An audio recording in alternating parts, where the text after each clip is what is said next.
Hadirin yang Allah muliakan, salawat dan salam semoga senantiasa tercurahkan kepada junjungan kita, Nabi kita, Rasul kita Muhammadin sallallahu alaihi wasallam beserta para keluarga, para sahabat dan orang-orang yang istiqomah berjalan di bawah naungan sunnah beliau sampai hari kiamat kelak. Hadirin yang Allah muliakan, kita tahu bersama-sama bahwa kondisi banyak di antara kita pada hari ini tuh nggak mudah.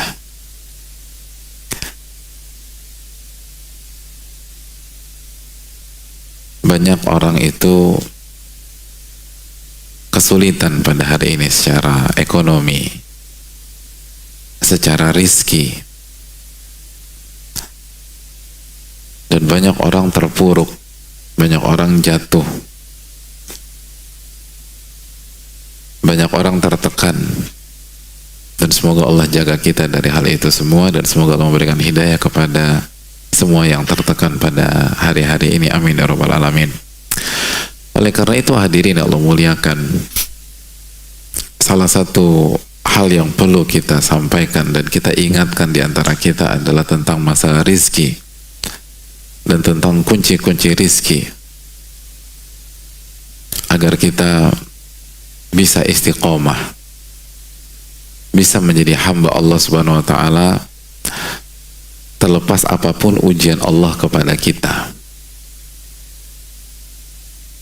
Oleh karena itu pada kesempatan kali ini kita akan berbicara sejenak tentang masalah itu dengan segala keterbatasan dan kekurangan kita, dan semoga Allah memberikan pertolongan kepada kita untuk mendapatkan ilmu nafi, amin ya rabbal alamin. Hadirin yang Allah muliakan, seorang nama besar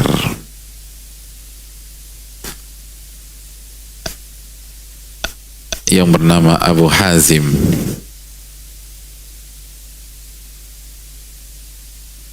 pernah ditanya, "Ma maluka?"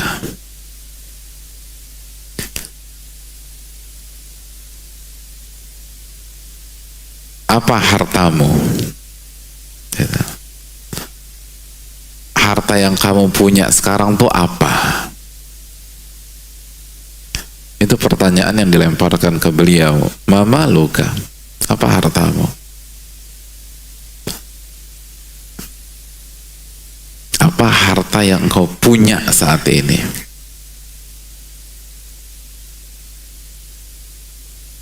Nah, kalau kita ditanya seperti itu, Mas, lagi susah ya? Iya nih. Emang harta Mas sekarang apa aja sih? Kok kusut banget tuh muka? Nah, jawaban kita apa? Apa? Harta kita apa? Jujur aja, jujur. Bingung. Separah itu beban hidup antum sampai nggak bisa ngedata harta sendiri, ha? Kasihan ya, masya Allah. Makanya pada datang ke kajian ini, aduh, pening Pak Ustadz lah. Udah pusing, saya nggak bisa mikir. Hah? Apa harta kita? Ingat di rumah ada apa? Hah? Rumah? Enggak Pak Ustadz, itu kontrakan. Terus apa? Mobil? Pinjaman kemarin tuh. Terus apa lagi? Sebutkan harta kita apa? Dapat hadiah. Hah? Hah? Motor, terus jujur, ini jujur ya, paling nggak kita masuk surga karena kejujuran lah gitu. Makanya nggak usah sok-sokan lah, jujur ya. Kalau kita ditanya apa hartamu, nah jawaban kita apa? Motor, terus handphone, terus uang. Berapa uang? Uang berapa? Wah, masya Allah. Datang ke sini barang istri ya Mas? Iya, pinter emang ini orang-orang Jatinegara.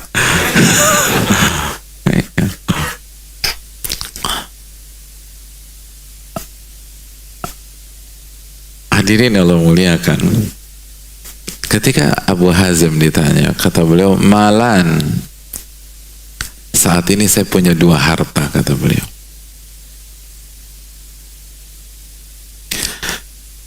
dan canggihnya, la akhsha ma'ahumal faqra. Dengan saya memiliki dua harta ini, saya nggak takut miskin sama sekali. Saya nggak takut miskin.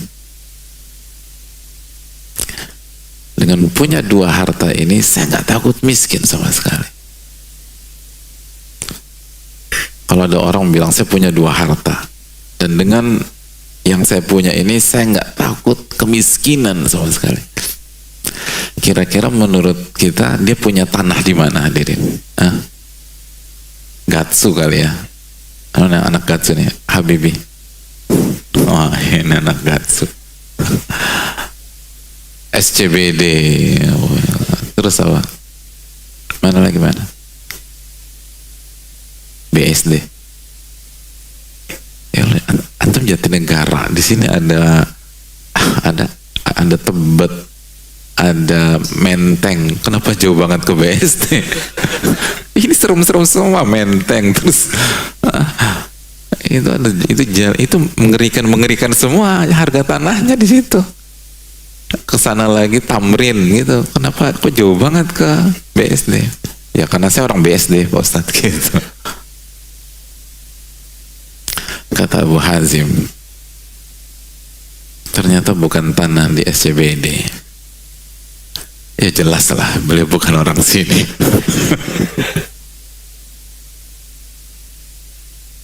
Kata beliau, yang pertama itu at-thiqatu billah, percaya dan yakin sama Allah.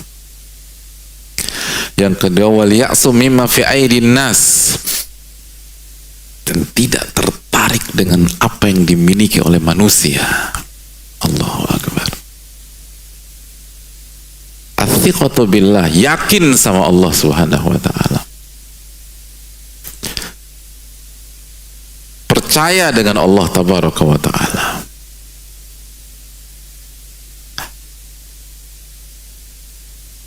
Bahwa Allah Ar-Razzaq, Allah yang maha memberikan rizki, hadirin.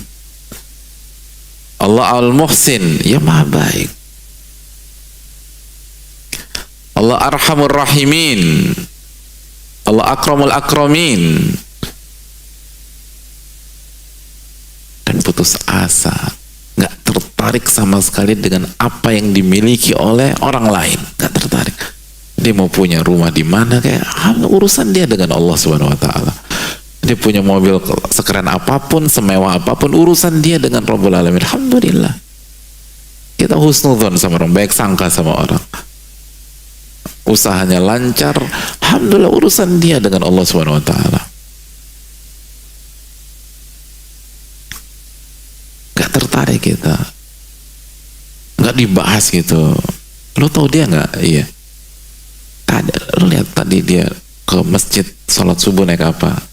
Mobil baru. Iya. Coba lo pikir deh, mungkin nggak pemasukannya bisa dapat mobil kayak begitu? Coba lo pikir, kita duduk. Padahal mau baca zikir pagi nih, suruh duduk ngurusin duit orang. Itu yang membuat kita takut miskin ternyata, hadirin. Ngurusin si A, ngurusin si B, ngurusin si C, dan lupa dengan diri kita sendiri. Lupa dengan hubungan kita dengan Rabbul Alamin. Makanya para ulama seperti Syekh Shalih Utsaimin hafizahullah mengatakan, al-ilmu muamalah bainal abdi wa rabbi. Ilmu itu adalah muamalat antara hamba dengan Rabbnya. Oleh karena itu penuntut ilmu dia fokus pada dirinya sendiri. Dan kalau dia ngurusin orang secara positif, menebar kebaikan. Makanya Imam Malik mengatakan, kuntu ata'allamu li nafsi. Aku ini kalau belajar, fokus pertama aku perbaiki diri. Adapun orang enggak tertarik itu, orang punya A, punya ini, punya itu, punya villa, punya cottage. Ibu-ibu juga, ibu-ibu ada ya? Udah tidur belum ibu-ibu? Alhamdulillah udah.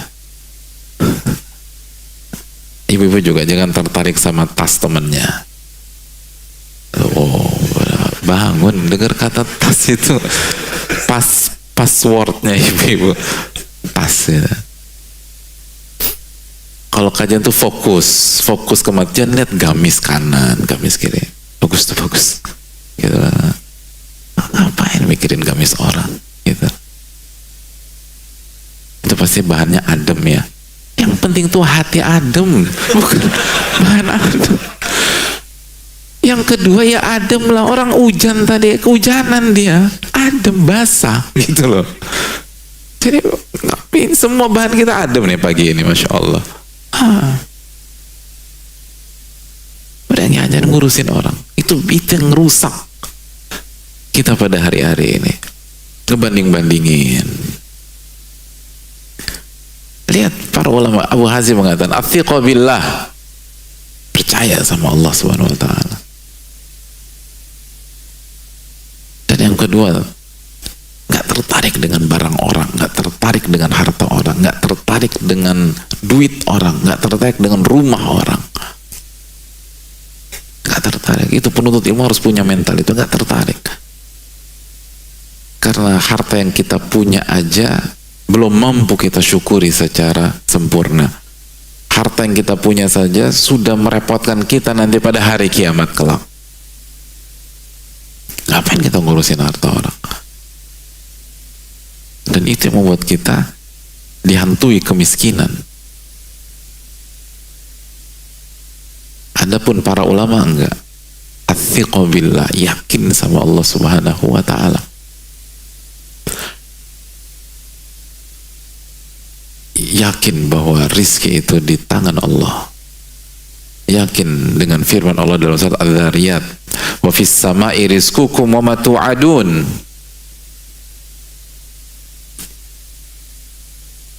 Dan di atas langitlah rizki kalian dan apa yang dijanjikan untuk kalian.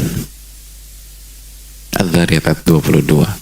Kata Maryam Al-Basriyah, beliau mengatakan, mahtammamtu birizki wala ta'ibtu fi talabi mundu sami'tu Allah azza wa jal yaqul wa fis sama'i rizqukum wa ma tu'adun.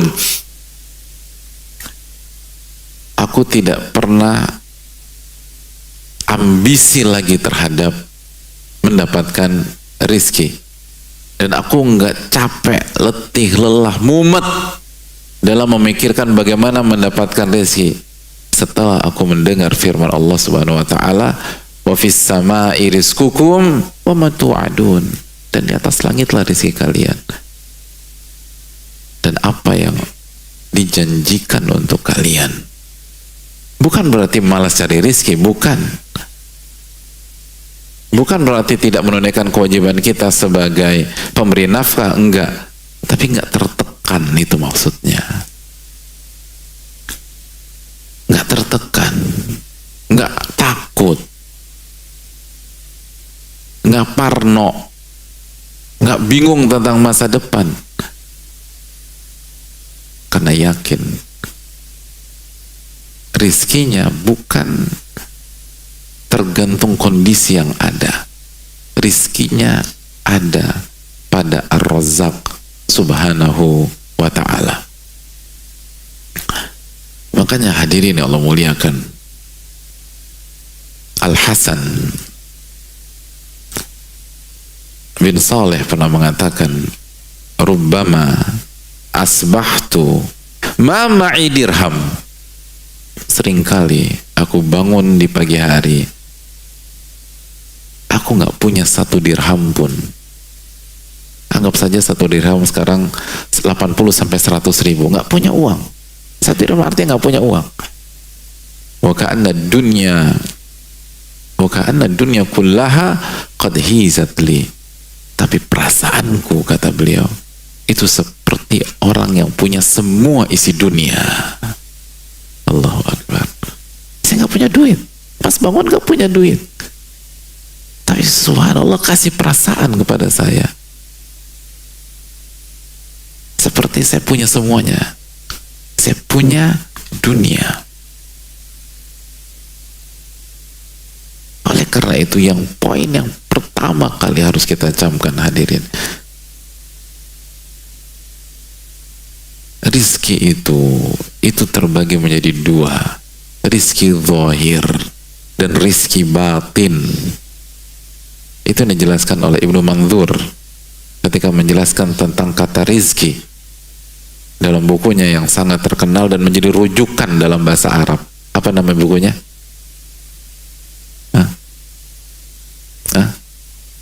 Lisanul Arab, Masya Allah. Hadiah ya. Syukran. Betul. Ini bukan. Saya pikir di semua ini nih hadiah semua. Yang hadiah mana yang ini? Oh, buku. Masya Allah. Ini pas buka bukan? Oke. Masya Allah. Ya, Masya Allah. Allah berarti. Ini semua hadiah bukan? Alhamdulillah. Hadirin yang Allah muliakan. Yang pertama kali harus kita camkan bahwa rizki itu terbagi menjadi dua. Rizki zahir, harta, uang, properti, dan rizki batin yang berkaitan dengan jiwa kita, berkaitan dengan hati kita, berkaitan dengan ruh kita. Dan rizki yang paling mahal adalah yang berkaitan dengan ruh, berkaitan dengan jiwa.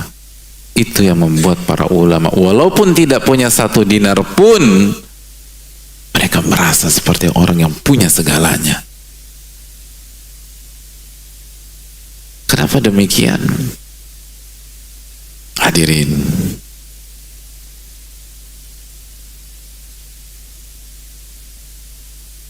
karena kita itu, atau inti dari kehidupan kita adalah kehidupan ruh.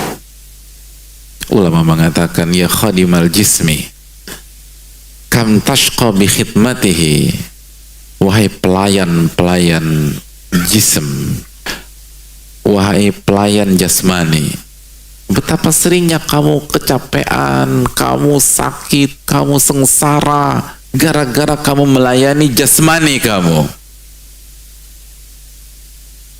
Atutlubur ribha fima fihi khusranu, apakah kamu cari keuntungan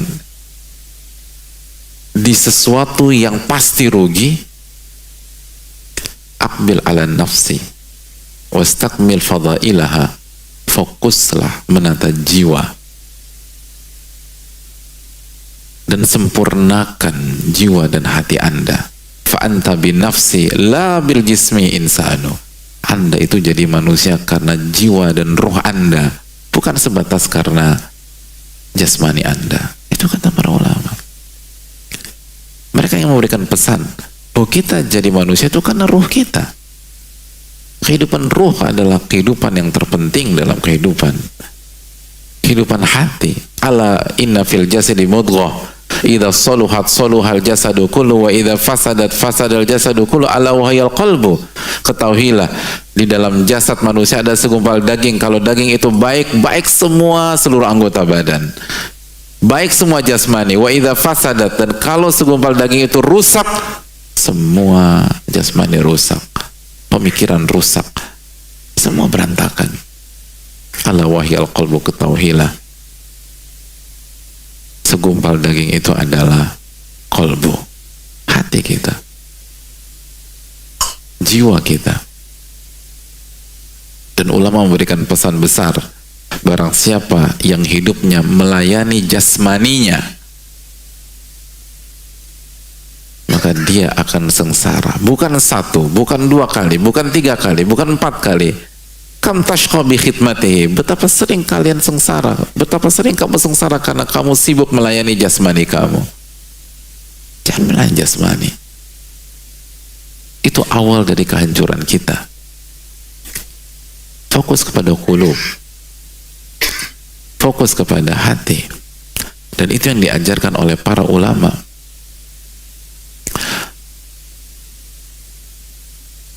Itu yang diajarkan oleh Nabi kita Sallallahu Alaihi Wasallam.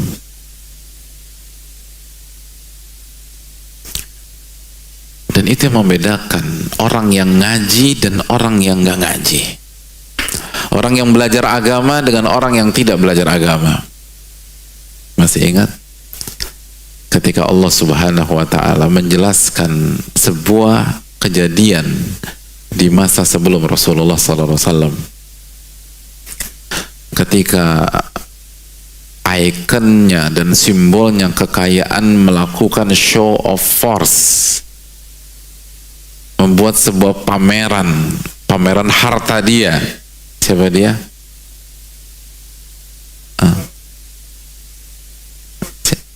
Tuh, angkat tangan dong hadirin. Kita berhadapan satu lawan satu lah. Siapa dia? Angkat tangan. Qarun. Ini biar dapat hadiah nih. Angkat tangan dulu, belakang. Qarun. Apa kata Allah dan apa yang terjadi pada saat itu? Allah Subhanahu wa taala menjelaskan dalam sebuah ayat atau beberapa ayat dalam Al-Qur'an, dalam surat Al-Qasas ayat 79. Mari kita buka ayat tersebut. Fa kharaja ala qaumihi fi zinatihi. Fa kharaja ala qaumihi fi zinatihi. Ketemu? Siapa yang bisa baca artinya? Qala alladhina yuriduna al-hayata ad-dunya ya laita lana mithla ma utiya Qarun innahu ladhu hadzin azim. Siapa yang betul?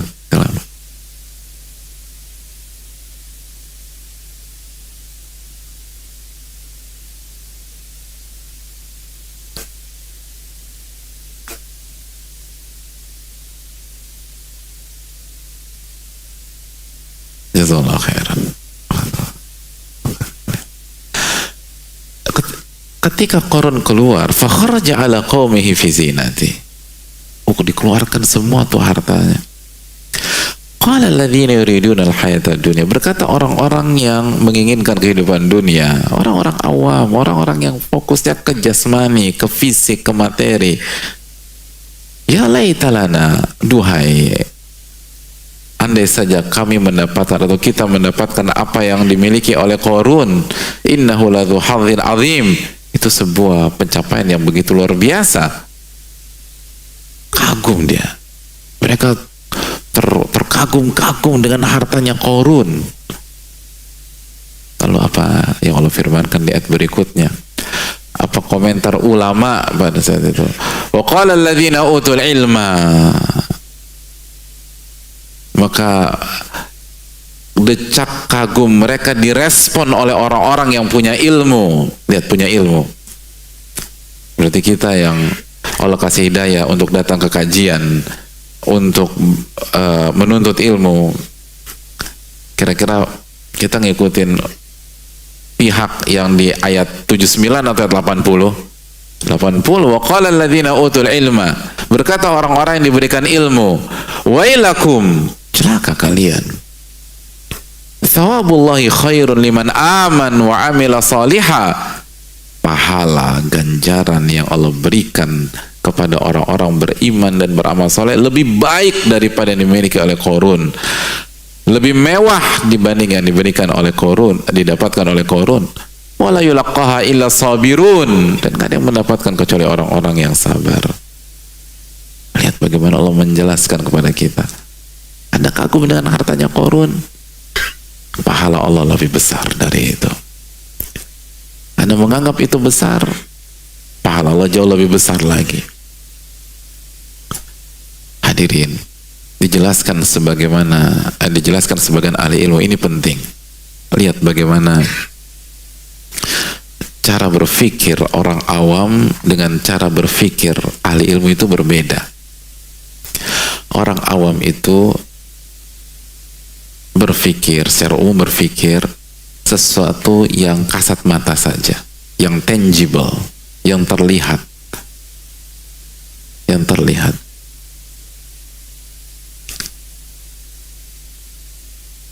Tapi ahli ilmu itu melihat utuh, zahiran wa batina, secara zahir dan secara batin. Dan fokus mereka secara batin, tanpa meremehkan zahir. Zahir penting, tapi batin yang harus diprioritaskan. Makanya lihat 79 dan 80 ini. 79 terkagum-kagum dengan zahir.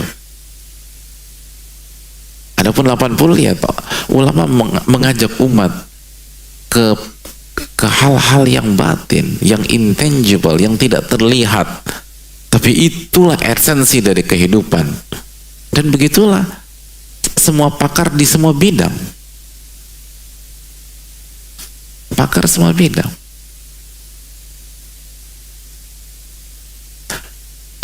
Contoh analogi sederhana ya, kalau kita awam dalam dunia bangunan, masuk rumah terus ngelihat parkit atau segala macam, yang kita perhatikan apa? Langsung kagum, bagus banget sih ini rumahnya, segala macam, bla bla bla gitu.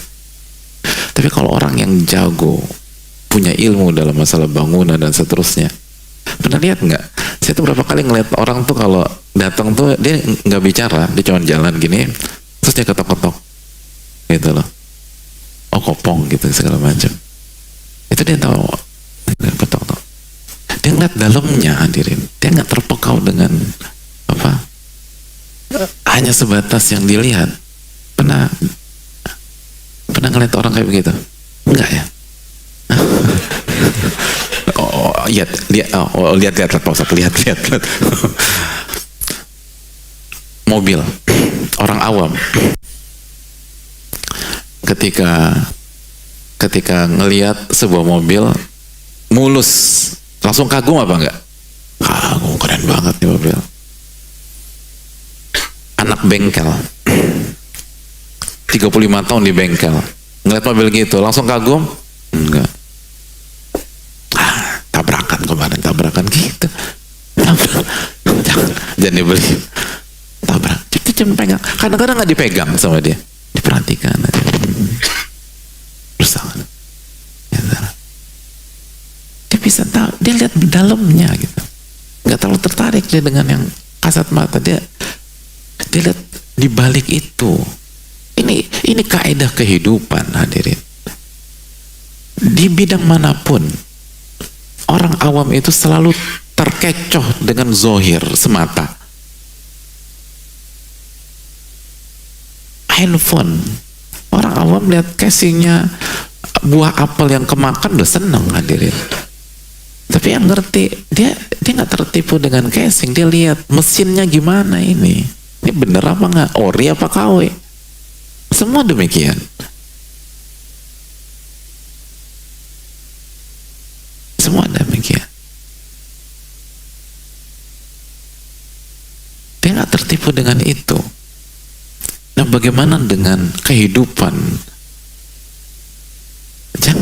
Jangan sampai kita tidak diberikan taufik oleh Allah sehingga sempit untuk menilai harta atau rizki. Wa qala alladzina utul ilma, berkata orang-orang yang diberikan ilmu, wailakum, celaka kalian. Lihat, diajak orang-orang awam tuh berpikir, jangan hanya lihat zohir, lihat yang tidak terlihat juga. Wailakum, thawabullahi khairun liman amana wa amila salihah. Pahala dari Allah itu lebih besar dibanding yang dipertontonkan oleh Qarun. Tapi harus sabar, kata para ulama, sabar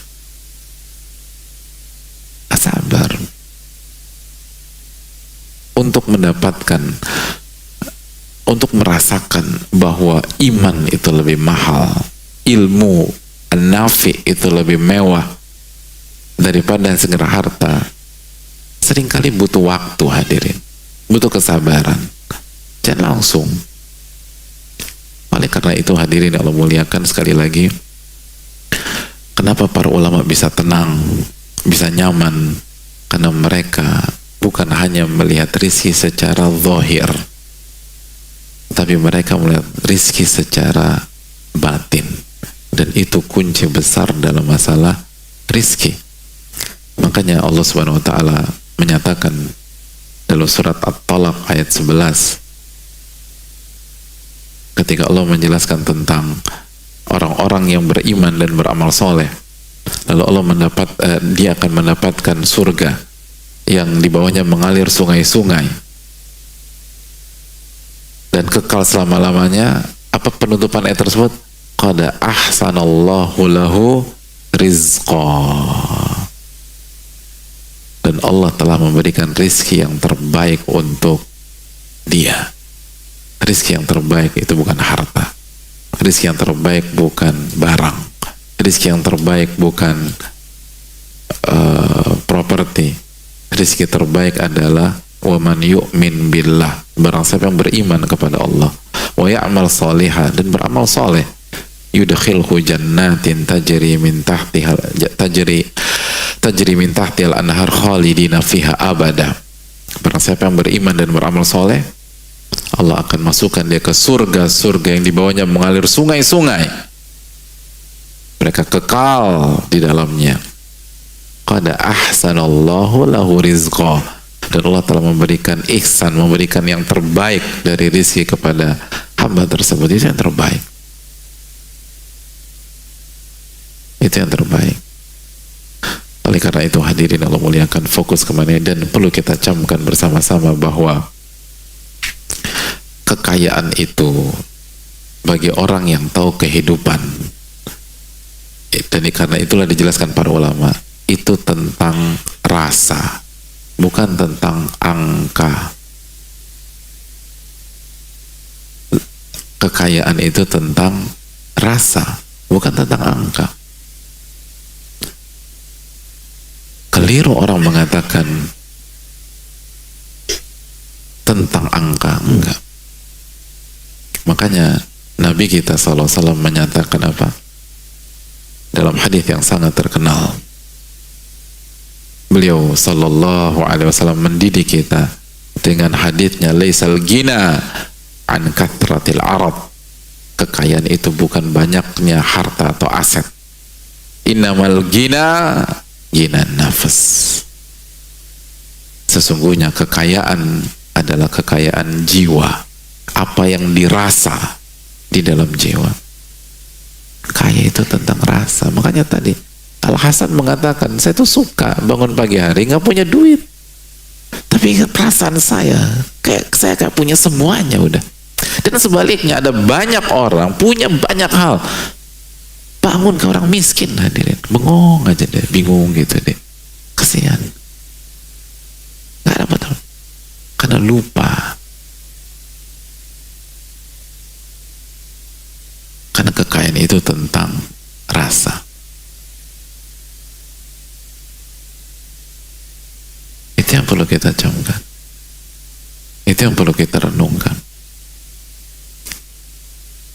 Kita tuh nggak akan mendapatkan rizki yang paling mewah kecuali beriman dan beramal. Itu harus kita yakini hadirin. Ilmu nafi. Makanya kan sebagian ulama klasik mengatakan seperti Malik bin Dinar dan lain-lain, lau adimal muluk wa abnaul muluk, dijelaskan sebagian mereka bahwa kalau pemilik kerajaan itu tahu, raja-raja dunia itu tahu, dan pangeran-pangeran itu tahu apa yang kita rasakan ketika kita hidup dengan ilmu yang bermanfaat, ketika kita hidup dengan iman dan amal soleh, maka mereka akan cemburu,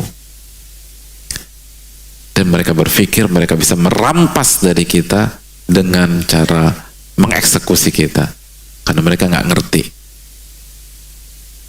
karena mereka melihat betapa tenangnya hidup kita. Oleh karena itu hadirin Allah muliakan, makanya sebagian ulama klasik kan mengatakan ahlud dunya kharaju minad dunya walam yadhuqu ma huwa ahla minad dunya. Ini ironinya dunia hadirin. Ahli dunia itu ketika meninggal, mereka tidak pernah dan belum pernah merasakan hal yang paling indah dari dunia. Dan hal yang paling indah dari dunia adalah ma'rifatullah, mengenal Allah tabaraka wa ta'ala. Itu yang paling indah, itu yang paling mahal. Itu yang membuat Abu Bakar As-Siddiq radhiyallahu ta'ala an, yang membuat Umar bin Khattab, yang membuat Uthman bin Affan, yang membuat Sa'ad bin Abi Waqqas, yang membuat yang membuat Az-Zubair bin Awam, yang membuat Abdurrahman bin Auf meninggalkan seluruh harta mereka dan pergi hijrah tanpa bawa sepeser apapun ke kota Madinah. Kenapa hadirin? Karena karena mereka mengerti hakikat. Abu Bakar tuh bisnismen hadirin. Uthman bin Affan tuh pebisnis tangguh, punya kenalan yang mentalnya tuh mental pebisnis. Itu ketat, untung rugi tuh dalam hadirin, sangat ketat tuh. Bahkan sebagian tipikal itu kan ada yang kalau makanya kalau ketemu orang kayak gitu seringkali kita harus jelas dulu nih, kita mau interaksi sama dia dalam bab sosial atau bab bisnis. Kalau bisnis itu 1 rupiah dihitung sama dia, tapi kalau sosial jor-joran dia, karena terbiasa begitu. Dan itu ada orang demikian, nggak semua tapi ada orang demikian. Saya ingin menjelaskan bahwa Abu Bakar dan itu bukan orang nggak ngerti hadirin, itu hitung-hitungan. Dan mereka ngerti cara bermain, mereka tinggalkan, dan mereka mulai dari nol. Bahkan ketika mereka merintis kehidupan mereka di kota Madinah, banyak di antara mereka lebih nggak punya duit dibanding kita pada hari ini, tapi nggak punya uang, nggak punya apapun. Tapi mereka punya iman, mereka punya athiqah billah, mereka punya rasa yakin dan percaya kepada Allah Subhanahu Wa Taala.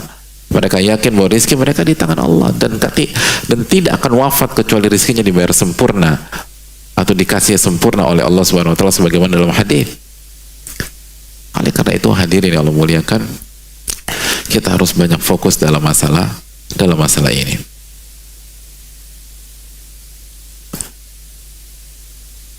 Lalu pertanyaan berikutnya, apakah kita nggak perlu berikhtiar hadirin? Apakah kita nggak perlu berusaha? Udah yang penting batin aja, udah tenang batin gitu. Mas nggak cari nafkah, batin. Gohwa. Apakah demikian? Tidak hadirin sekalian. Harus berusaha. Nabi kita Shallallahu Alaihi Wasallam menjelaskan tentang hal ini dalam hadis yang sangat populer, hadis yang menginspirasi kita, hadis yang simpel, hadis yang sederhana, hadis yang mudah dicerna, hadis tentang tawakal. Law annakum tawakkaluna atau law annakum tatawakkaluna 'ala Allahi haqqa tawakkulih la razaqakum kama yarzuqu at-tayr taghdu khimasan wa taruhu bitana. Dalam hadis Tirmidzi, Nabi SAW mengatakan, kalau kalian bertawakal kepada Allah dengan sebenar-benarnya tawakal, maka Allah akan kasih kalian rizki sebagaimana Allah kasih kepada seekor burung, taghdu khimasan wa taruhu bitana. Burung itu keluar dari sarangnya di pagi hari dalam kondisi lapar, dan pulang di sore hari dalam kondisi perut kenyang dan bawa makanan buat anak-anaknya.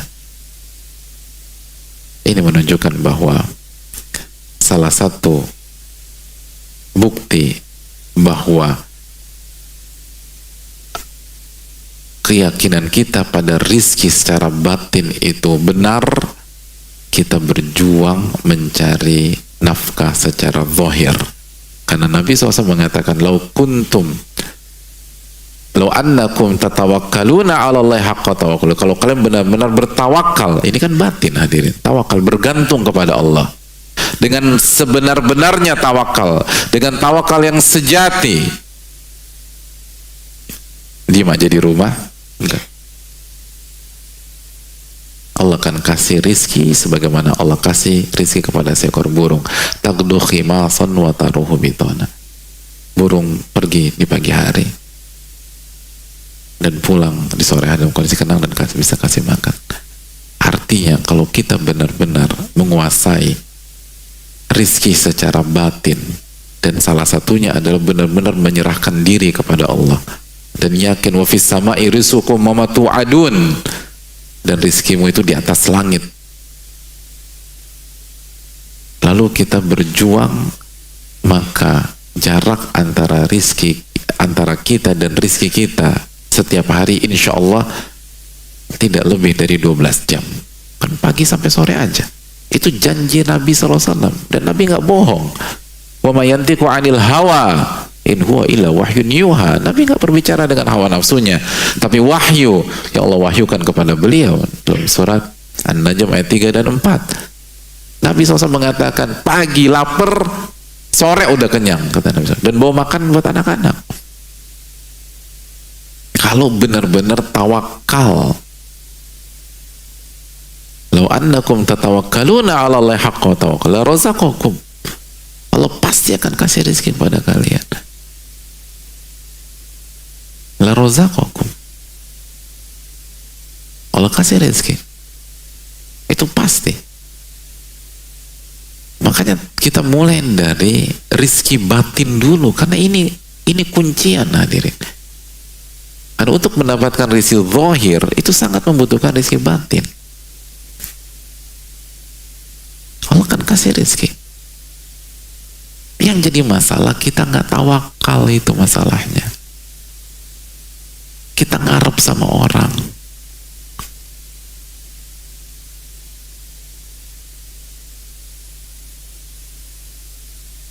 Kita fokus sama makhluk. Dan semoga Allah jaga kita dari hal tersebut. Amin ya rabbal alamin. Akhirnya nggak dapat 2 hari 3 hari nggak dapat. Atau kita nggak keluar, dalam arti kita nggak berjuang.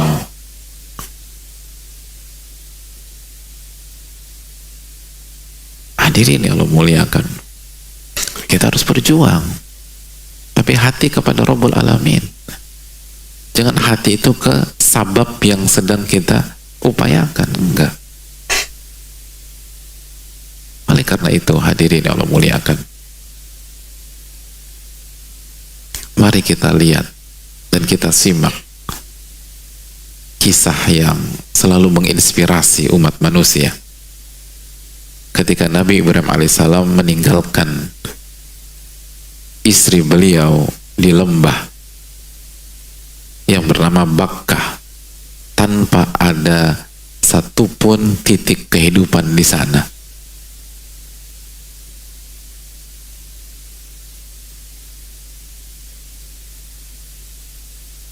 Sebuah sikap yang sempat membuat Hajar bertanya-tanya, sampai beliau kata, ya Ibrahim, atatrukuna fi wadi alladhi laysa fihi insun wala syai'.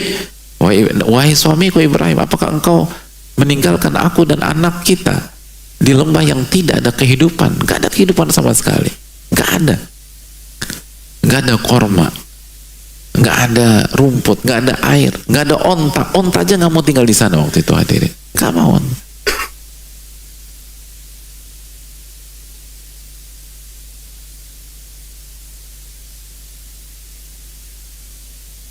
Lalu ketika ditanya oleh Hajar, Nabi Ibrahim diam.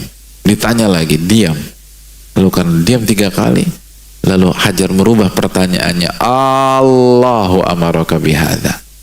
Apakah Allah yang memerintahkan engkau melakukan hal ini? Lihat, kata Nabi Ibrahim, iya. Untuk direspon. Lalu Hajar mengatakan, idzan la yudayyi'una. Kalau begitu Allah nggak akan sia-siakan kita. Ini hadirin, lihat, walaupun dalam kondisi susah, parameternya apakah ini perintah Allah atau bukan, apakah ini halal atau haram, apakah ini maksiat atau tidak, apakah ini uang haram atau uang halal.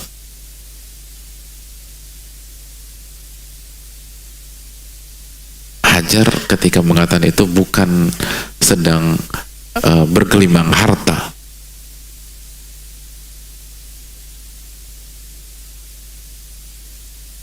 Itu berat, hadirin. Coba bayangkan ya, ditinggal di lembah tanpa ada kehidupan. Coba kita tanya ibu-ibu, udah tidur? Oh, alhamdulillah belum. Gimana perasaan ibu-ibu sekalian kalau ibu-ibu umroh sama suami, begitu check in ke sebuah hotel, masuk kamar, tiba-tiba suami kembali mengambil koper cabin lalu ambil paspor, lalu di situ ada tiket, lalu tiba-tiba berjalan menuju lift, keluar kamar, lalu lift. Kira-kira respon ibu-ibu apa? Kesurupan kayaknya nih Pak Ustaz. Wah. Enggak kesurupan. Ketika dicek ternyata suami mau pulang lagi ke Jakarta dan meninggalkan ibu-ibu di sana. Gimana perasaan ibu-ibu? Galau apa senang? Senang, Masya Allah. Bener-bener ada masalah besar di sini. Alhamdulillah Pak Ustaz. Kenapa Bu senang? Ya senang lah Pak Ustaz, ada bin Daud, ada apa? Ada gamis, ada segala macam disebutkan. Dulu tuh nggak ada apapun. Ditinggalkan di Mekah itu mati artinya, nggak ada kehidupan. Di kondisi yang begitu terdesak seperti itu, Hajar masih bertanya, apakah ini perintah Allah? Ini melanggar apa tidak? Coba tanya diri kita. Hari ini, ketika kita lagi sulit, masihkah kita berpikir demikian? Ini melanggar apa tidak? Ini Allah ridho apa tidak? Karena kalau ini Allah ridho, idzan la yudhayyuna. Kalau begitu Allah nggak akan sia-siakan kita. Athiqu billah. Seperti Abu Hazim tadi, tenang. Banyak Hajar nggak panik. Sangat kontras sikap dan gestur Hajar pada saat itu. Sebelum beliau mendapatkan jawaban dan setelah beliau mendapatkan jawaban. Artinya sebelum beliau tahu ini perintah Allah dan setelah beliau tahu ini perintah Allah. Sebelum beliau tahu bahwa kondisi ini diinginkan dan diridhoi oleh Allah dan setelah beliau tahu bahwa ini diridhoi oleh Allah. Padahal secara rizki zahir sama atau beda? Sama atau beda? Hadirin, sama atau beda? Susah ya. Yang berat beban hidup antum. Ini pertanyaan saya belum nanya surat apa, ayat berapa, hadis siapa, ini baru tanya sama atau beda. Kan pening banget ya Allah, saya berat ya, Masya Allah. Semoga Allah ringankan beban-beban kita. Amin.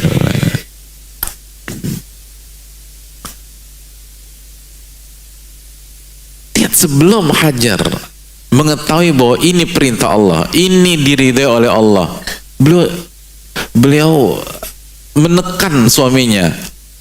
Ya Ibrahim, atatatrukuna fi hadzal wadi alladzi laisa fihi insun wala syai'. Wahai Ibrahim, apakah kau tinggalkan kita di sini? Wahai Ibrahim, apakah kau tinggalkan di sini? Beliau nggak nyaman. Tapi begitu beliau tahu bahwa ini perintah Allah, berarti Allah ridhoi, berubah. Hadir idzan la yudhayyuna. Kalau begitu Allah nggak akan sia-siakan kita. Berhenti, nggak ngejar lagi, berhenti. Beliau hentikan langkah kaki beliau dan beliau fokus bertahan bersama Ismail. Pertanyaan kembali, saya ingin tanya, sebelum beliau mendengar jawaban suaminya atau sebelum beliau mengetahui bahwa ini perintah Allah, dan setelah beliau mengetahui bahwa ini perintah Allah, secara rizki zahir ada perubahan apa tidak? Nggak ada perubahan,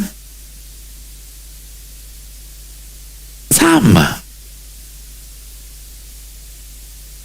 Tapi secara rizki batin ada perubahan apa tidak? Perubahan. Yakin, berarti benar ini saya. Nggak mungkin Allah sia-siakan saya. Wa fis sama'i rizqukum wa ma tu'adun. Wa man yattaqillaha yaj'al lahu makhraja wa yarzuqhu min haitsu la yahtasib.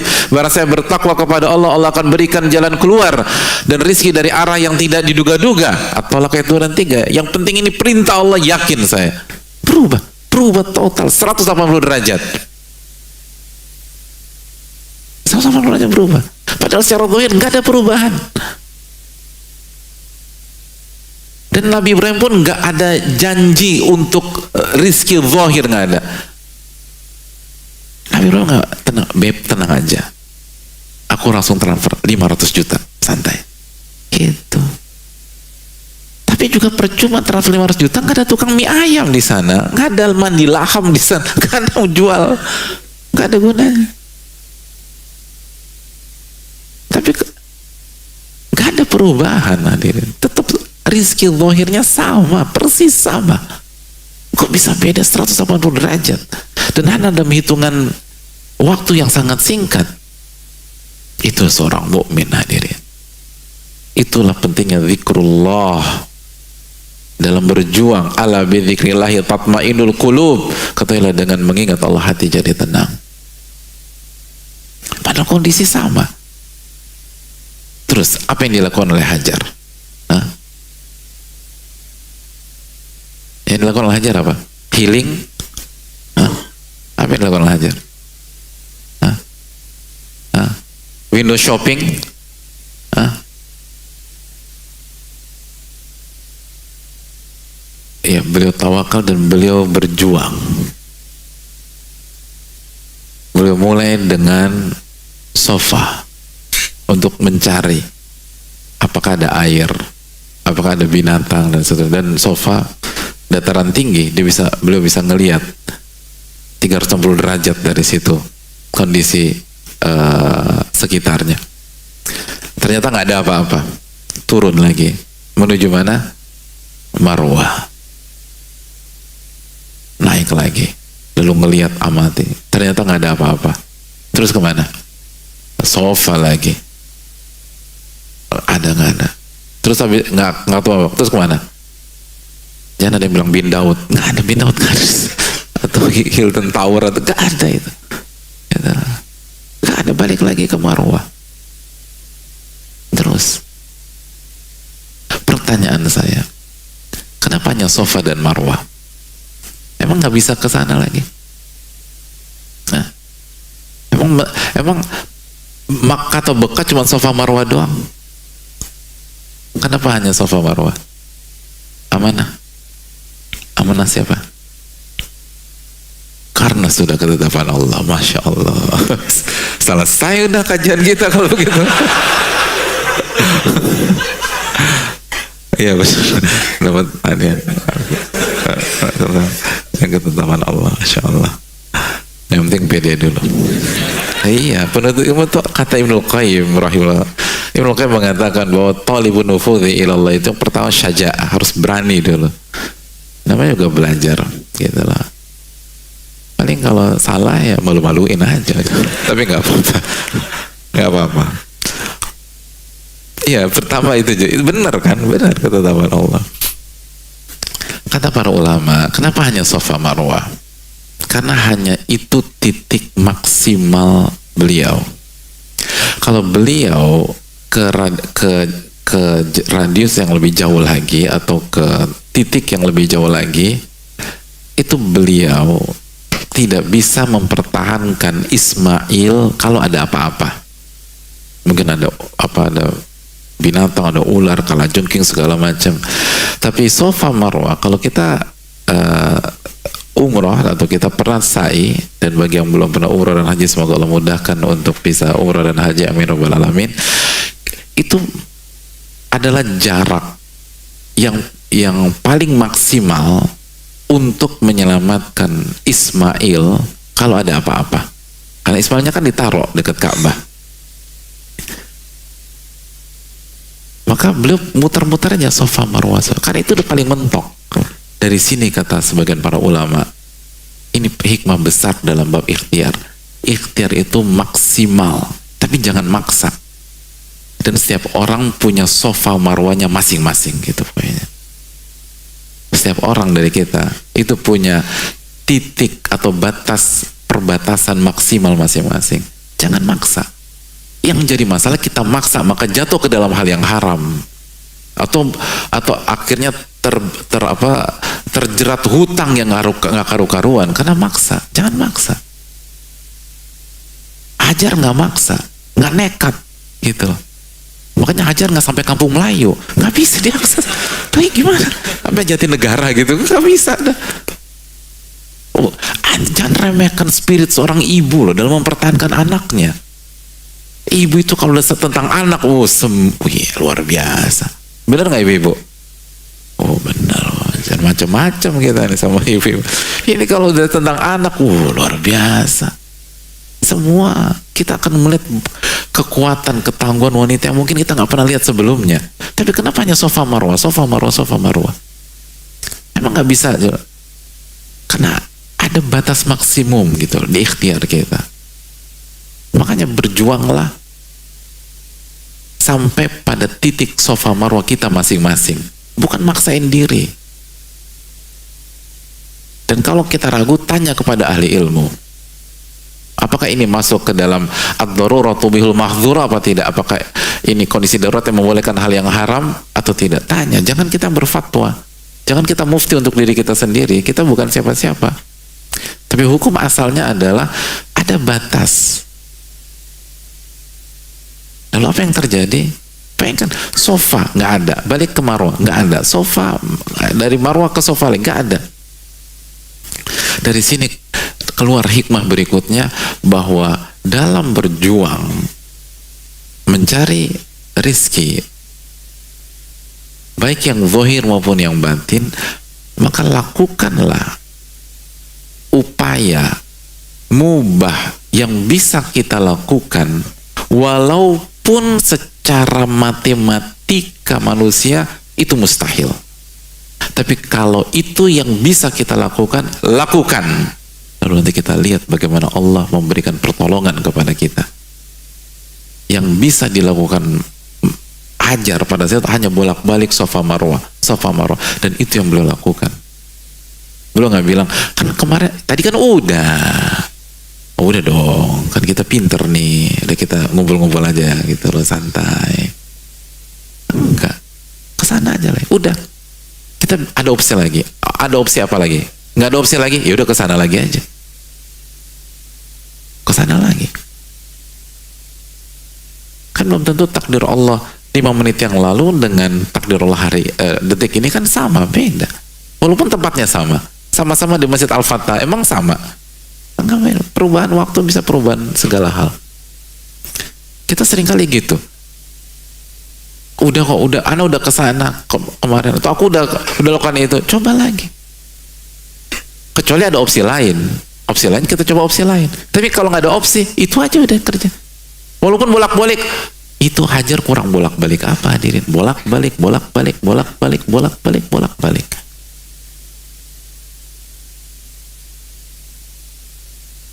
Itu penting.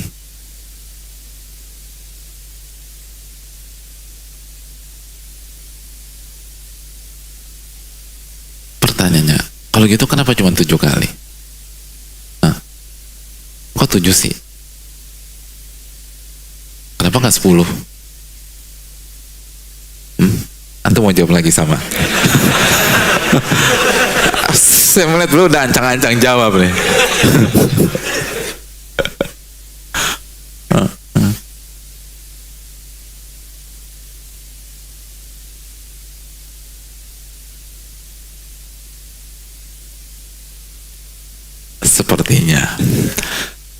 Sepertinya begitu. Sepertinya bukan. Gak apa-apa, penting berani dulu lah. Syukran. Kita tahu bahwa dalam riwayat malaikat Jibril itu mengeluarkan air Zam-Zam pada saat Marwah yang ke-7. Tapi kalau ditanya lagi, kenapa dia yang 7? Kenapa nggak ke-8, ke-9? Wallahu ta'ala misal, sebagian ahli ilmu mengatakan bahwa karena yang ke-7 sudah maksimal. Kalau lanjut lagi, Ismail bisa wafat. Maksimal. Makanya dari sini para ulama mengatakan, seringkali pertolongan Allah itu di persimpangan terakhir. Di persimpangan terakhir. Lihat bagaimana Allah menolong Nabi Ibrahim alaihissalam. Kuni bardan wa salaman ala Ibrahim. Wahai api, jadilah dingin dan nyaman bagi Nabi Ibrahim. Lihat bagaimana Allah Subhanahu wa taala memberikan pertolongan kepada Nabi Musa alaihissalam. Udah mentok, baru dibuka itu laut. Lihat bagaimana Allah Subhanahu wa taala memberikan pertolongan kepada Nabi SAW di Gua Thaur. Udah bentuk, udah paling atas, udah nggak bisa ngapa-ngapain lagi. Allah tolong beliau.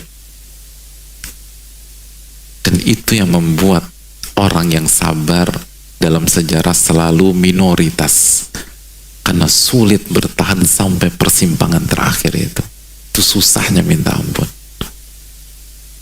Itu beratnya luar biasa.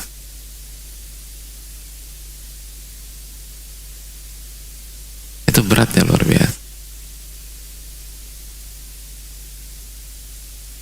Dan tetap tawakal sama Allah Subhanahu wa taala.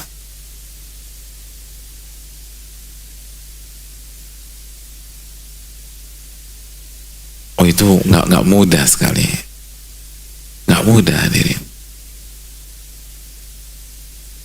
Itu berat,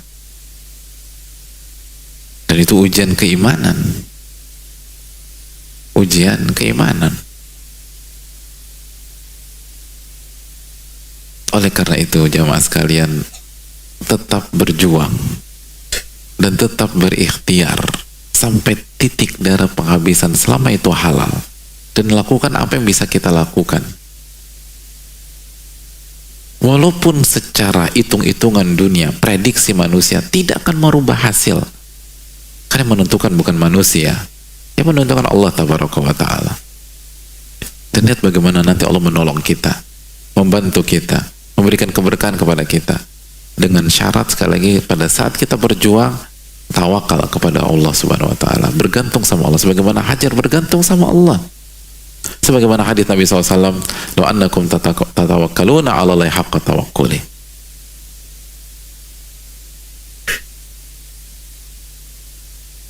Dan Allah berfirman dalam surat At-Talaq, "Wa man yatawakkal 'ala Allahi fahuwa hasbuh." Barang siapa yang bertawakal kepada Allah, Allah akan cukupkan. Allah akan cukupkan. Allah akan cukupkan. Pasti ada pertolongan dan pasti ada pencukupan. Tidak usah risau. Maka itu yang hilang bagi kita. Makanya kan dalam hadits Abu Mas'ud kan apa kata Nabi SAW?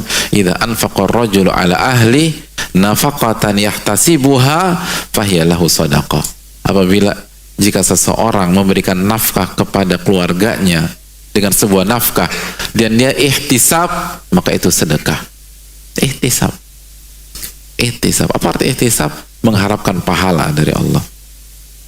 Mengharapkan pahala kepada Allah Subhanahu wa Ta'ala. Itu yang hilang dari kita. Kita cari nafkah itu nggak ihtisab. Ihtisab itu kata para ulama mengharapkan pahala. Makanya orang yang ihtisab itu ketika mencari nafkah gembira hatinya. Kenapa? Karena orang kalau menjalankan sesuatu dengan harapan yang besar, optimis, senang. Kapan kita terpuruk? Ketika kita merasa nggak punya harapan lagi. Makanya banyak orang bunuh diri. Kapan? Ketika dia merasa nggak punya harapan. Makanya masalah nafkah ini hadirin, yahtasibuha. Yang pertama kali kita benarkan niat dulu. Niatnya mencari pahala, mencari keberkahan, mencari karunia Allah Subhanahu wa Ta'ala. Dan kita pasti akan optimis. Bagaimana nggak optimis? Wong kita berharap kepada Al-Ghani yang maha kaya. Kita berharap kepada Arhamur Rahimin yang maha penyayang. Kita berharap kepada Al-Muhsin yang maha baik.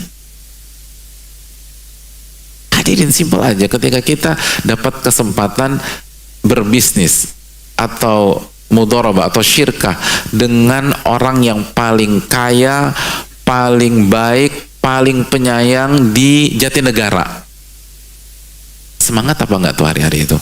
Semangat. Kenapa? Harapan besar. Orang paling kaya, jago bisnisnya, baik,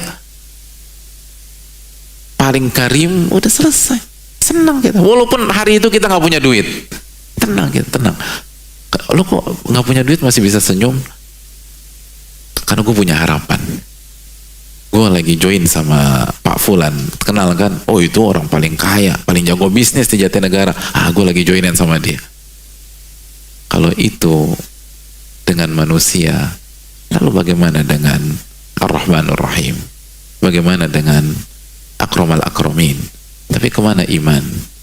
Kemana tauhid kita ketika mencari rizki? Kemana semangat kita ketika kita mencari nafkah? Semangat yang lahir dari berharap kepada yang maha kaya, yang maha pengasih, lagi maha penyayang, yang maha baik, yang tidak pernah menzolimi hambanya. Nggak mungkin dizolimi. Wa annallaha laisa bidzallami lil abid, dan Allah nggak pernah menzolimi hamba-hambanya. Surat Ali Imran ayat 182. Pasti dikasih, tapi sabar. Inna nasra ma'as sabar. Kemenangan itu selalu bersama kesabaran. Sabar. Yang namanya sabar berarti ada ujian dari sisi waktu. Kalau langsung dikasih, nggak perlu kita sabar. Adanya sabar itu karena seringkali antara ujian dan pertolongan itu butuh waktu, dan di situ inti ujiannya. Kita bisa nahan apa enggak? Kalau nggak ada jeda waktu, maka tidak ada kesabaran. Oleh karena itu hadirin Allah muliakan, ini yang bisa disampaikan pada kesempatan kali ini. Semoga bermanfaat, dan kita buka sedikit waktu untuk sesi diskusi tanya jawab. Wassalamualaikum warahmatullahi wabarakatuh.